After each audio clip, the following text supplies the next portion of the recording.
জীবনে কিছু পেতে গেলে অনেক পরিশ্রম করতে হয়। জীবনে কিছু পেতে গেলে অনেক ত্যাগ স্বীকার করতে হয়। জীবনে কিছু পেতে গেলে অনেক কঠিন পরিস্থিতির সম্মুখীন হতে হয়। জীবনে কিছু পেতে গেলে এমন অনেক অমূল্য সম্পদ আছে যেগুলো না চাইতেও আমাদের জীবন থেকে হারিয়ে যাই। তবুও আমরা জিতে যাই, লড়ে যাই, করে যাই জেতার আশায়। সুপ্রভাত বন্ধুরা, রানাঘাটের ছোট্ট একটা গ্রাম থেকে আমি দীপিকা চলে এসেছি নতুন আরও একটি ব্লগ নিয়ে। কেমন আছো সবাই? আশা করছি অনেক ভালো আছো, অনেক সুস্থ আছো। আর আমার চলে যাচ্ছে ওই তোমাদের আশীর্বাদে। সকালে তোমার দাদা ভাই মিস্ত্রিদের সাথে সাথে হাতে হাত লাগিয়ে কাজ শুরু করে দিয়েছে। এদিকে আমি মিস্ত্রি দাদাদের চাও দিয়ে দিয়েছি। আর আজকে একটু সকাল সকালে উঠেছি। মন খারাপ করে বসে থাকলে কিন্তু কাজ কারোর জন্য থেমে থাকে না, সময় কারোর জন্য থেমে থাকে না। কালকে সারাটা দিন মন খারাপ করে, শরীর খারাপ করে কিন্তু শুয়ে বসেই ছিলাম, কিন্তু কই কোনো সময় তো থেমে থাকেনি, কেউ তো আমার জন্য থেমে থাকেনি। তাহলে কিসের এত মন খারাপ? সব কিছুকে উপেক্ষা করে আজকে সকাল সকাল ঘুমের থেকে উঠে পড়েছি। উঠে সমস্ত কাজকর্ম করে স্নান করে পুজো দিয়েছি। ততক্ষণে মিস্ত্রি দাদারাও চলে এসেছে। আর এই মিস্ত্রি দাদারা একটু সকাল সকাল আসে, 7টার মধ্যে কাজে চলে আসে। যেহেতু তোমার দাদাভাইও আজকে একটা মিস্ত্রি দাদা, তো তাকেও বললাম মিস্ত্রি দাদা চাটা খেয়ে নাও। তা সেও হাসি মুখে চাটি খেয়ে নিল। আর মিষ্টি কুমড়ার ডগা রেখেছিল। আমি খুব রাগ করেছিলাম একটা সময় যে মিষ্টি কুমড়ার ডগা কেন রেখেছো, কারণ ওই ঘরে তো কাটাকুটির কোনো ব্যবস্থা নেই। আর এই ডগা পাতা কাটতে গেলে একটু পরিষ্কার জায়গায় না কাটলে কিন্তু হয় না। আর ওই ঘরটা যেহেতু কাজ হচ্ছে আর একদমই জায়গা কম, তো তোমরা তো দেখতেই পাচ্ছ, সব কিছু বুঝতেই পারছো, একদম যেহেতু জায়গা কম, ডগা পাতা ওখানে কাটলে না একদম পুরো বালি হয়ে যায়, তো ওগুলো আর খাওয়া যায় না। তো একটা সময় একটুখানি রাগ করে পরেক্ষণ ভাবলাম যে রাগ দেখাবো কার ওপরে। এখন আমি যদি ওকে রান্নাটা না করে দিই তাহলে কার কাছে খেতে চাইবে, কি কোথায় পাবে? যাই হোক, সব রাগকে কন্ট্রোল করে আমি ডগা পাতাগুলো ঘরে নিয়ে আসলাম, এনে কাটছি। আর এরই ফাঁকে রান্নাগুলো করে ফেলেছি। সব থেকে বড় কথা হচ্ছে মেয়েদের এত রাগ মানায় না, আর মেয়েদের এত রাগ করাও উচিত নয়। এদের সংসারের হানি হয়, ভালো কিন্তু হয় না। তো যাই হোক, বাবু অনেক বায়না করে আজকে একটু মাংস এনেছিল। ওই ডগা পাতাগুলো দিয়ে একটু মসুর ডাল করেছি, আর এই চিকেনটা মানে মাংসটা রান্না করেছি। সত্যি বাবু আজকে মাংস পেয়ে এত খুশি ছিল, ভীষণই খুশি ছিল।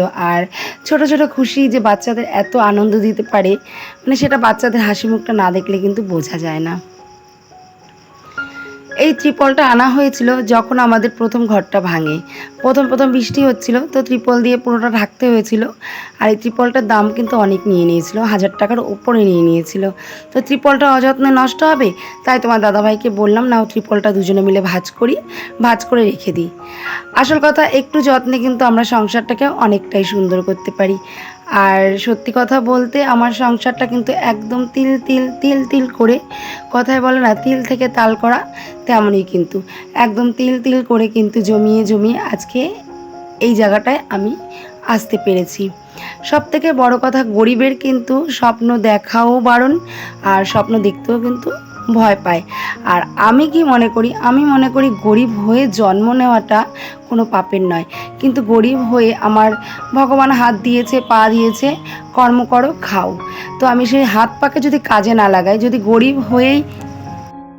হয়ে ঘরে বসে থাকি হাত পাকে কাজে না লাগিয়ে, তাহলে কি ভগবান আমার প্রতি খুশি হবে? অবশ্যই হবে না, কারণ গীতাতেই লেখা আছে কর্মই ধর্ম। তো ভগবান হাত পা দিয়েছে, কাজ করতে হবে, খেতে হবে, এবং নিজেদের পরিস্থিতিকে সামাল দিয়ে সেই পরিস্থিতির কিন্তু পরিবর্তন করতে হবে। তো এই কারণে আমি সবসময় চেষ্টা করি যে গরিব হয়ে থাকবো না, হাত পা খাটাবো, কাজ করব এবং পরিস্থিতিটাকে নিজেই বদলাবো। এতে ভগবানও খুশি হবেন এবং আমাদের আরও আরও অনেক আশীর্বাদ করবেন। রাধে রাধে। তো যাই হোক, অনেকটা সময় কেটে গেছে। কেটে যাওয়ার পরে যে মিস্ত্রি দাদারা এখনও কাজ করেই চলেছে। আর ওরা কাজ করছে, আমি কি বসে থাকবো? ওই একটু আগে বললাম না, কর্মই ধর্ম, গীতায় বলা আছে, শ্রীকৃষ্ণের বাণী, রাধে রাধে। তো দেখো, আমি কিন্তু কাজে বসে পড়েছি। আর সকাল থেকে আজকে একটু কাজ করছিলাম, কারণ কাজের মধ্যে থাকলে দেখছি না মনটা অনেকটাই হালকা থাকছে এবং অনেক কিছু ভুলে থাকা যায়। এটাই হচ্ছে সব থেকে বড় কথা। তো এই জন্য আমি আবার কাজে বসে গেছি। আর যদি মুখ বুজে ঘরে বসে থাকি না, তো অনেক অজানা স্মৃতি, অজানা কথা না ধেয়ে আসে। তখনই মনটা খারাপ হয়ে যায়। কখন কে কবে আঘাত করেছে সব কথাগুলো মনে পড়ে। তো একদিন তোমাদের সাথে সব কিছু শেয়ার করব। আর যাই হোক, অনেকটা সময় কেটে গেছে, দুপুরে খাবারটাও খেয়ে নিয়েছি। আর খেয়েছি আজকে বেশ ভালোই, আমারও ভালো লেগেছে চিকেনটা খেতে। কালকে সারাদিন ওই মন খারাপ করে না ভাতই খাই না, রাতে ওই 2টো রুটি খেয়েছিলাম। তো আজকে দুপুরবেলা অল্প করে ভাত খেয়েছি, সকালে কিছু খাইনি, ওই অল্প একটুখানি গ্রিন টি খেয়েছিলাম, ওটাই ব্যাস। তারপরে এঁঠো বাসনগুলো ধুয়ে পরিষ্কার করে আমি আবার কাজ করছিলাম। আর এদিকে মিস্ত্রি কাকাও কাজ করছে। আমার ভিডিও করা দেখে মিস্ত্রি কাকা বলছে, বৌমা ভিডিও করছো, করো করো, ভালো মতো করো। সত্যি এই কাকারাও কত পরিশ্রম করে না বলো এই বয়সে দুমুঠো ভাতের জন্য। তো দেখো, এই পাশের দেওয়ালটা গাঁথা হয়ে গেছে, আর এই পাশের দেওয়ালটা কিন্তু অনেকটাই গাঁথা হয়ে গেছে। আর এখন একটু ঘর ঘর মনে হচ্ছে, আর মনটাও না ভীষণ আনন্দ আনন্দ লাগছে। যাই হোক, অনেকটা সময় কেটে গেল। সেই সকালে স্নান করেছি, এখন বাজে রাত 8টা। এখন আবার স্নানটা করে নিলাম, কারণ ওই সারাদিন ধুলোবালির পরে আর ভালো লাগে না কিছু। তো একবারে রুটিটাও বানিয়ে নিয়েছিলাম। আর রুটি বানালে না প্রচণ্ড গরম লাগে, আর গায়ে না কেমন বালি বালি লাগে। এর জন্য রুটি আর একটু আলুর তরকারি বানিয়ে স্নান করে একবারে ঘরে চলে আসলাম। আর সারাদিন মাথাটাতেও আঁচড়ানোর তেমনভাবে টাইম পাই না। আর সবথেকে বড় কথা হচ্ছে, মন ভালো তো সব ভালো। মন ভালো না থাকলে দেখবা একটু মাথায় চিরুনিও ছোঁয়াতে ইচ্ছা করে না। মাথাটা আঁচড়ে তোমার দাদাভাই আজকে গোপালকে সেবা দিয়ে ঘুম পাড়িয়ে দিয়েছে। আর আমি দেখো একটু ধূপধুনা লাগিয়ে নিচ্ছি। আর এমনিতেই ধরো ঘরটর গোছানো না, নোংরা নোংরা, আর ধূপধুনাটা একটু দেখালে না একটু লক্ষ্মী লক্ষ্মী মনে হয়। তো সংসারের রমণীরাই তো সংসারের লক্ষ্মী, তাই না বলো? তো একটু ধূপধুনা দেখালে নিজেকেও একটু ফ্রেশ ফ্রেশ মনে হয়, ঘর বাড়িগুলোকেও কিন্তু ফ্রেশ ফ্রেশ মনে হয়। তো চলো ধূপধুনাটা দেখিয়ে নিই। আর রাতের খাবার তো হয়েই গেছে বললাম। ভিডিওটা আজকে এডিট করে রাখবো, নাহলে পরের দিন ভীষণই সমস্যা হয়। আর ছোট ছোট ভিডিও দিচ্ছি বন্ধুরা, তোমরা প্লিজ পাশে থেকো, সাথে থেকো, এটাই বলবো। নতুন বন্ধু হয়ে থাকলে চ্যানেলটাকে সাবস্ক্রাইব করে দিও। আর সবার কাছে একটাই অনুরোধ করবো, ভিডিওটা ফুল ওয়াচ করো। তো এখন টাটা, গুড নাইট সবাইকে, ভালো থেকো।